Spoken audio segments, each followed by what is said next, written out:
We turn now to the Tang dynasty. Like the Han dynasty, which it saw as its great predecessor, the Tang dynasty followed a short-lived dynasty before it, in this case the Sui, which had done much of the work to unify North and South after a period of division and warfare. Now, the Tang is seen today, I think, as one of the greatest dynasties in Chinese history. It was not untroubled. In the late 7th, early 8th century, the empress usurped the throne and created a new dynasty with herself as emperor or empress, the only female ruler in Chinese history. 100 years later, in 755, the general on the northeastern border, An Lushan, rebelled, and the dynasty was thrown into chaos. And yet, despite that, it is seen as one of the greatest periods in Chinese history. But why?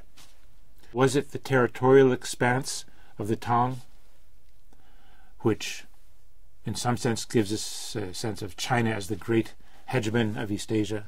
Was it the centralized hierarchical order that Tang created, a new model of a highly rational state that others could imitate? Or was it Tang as the great cosmopolitan moment in Chinese history? We might pause for a minute and think about what we understand the word cosmopolitan to mean.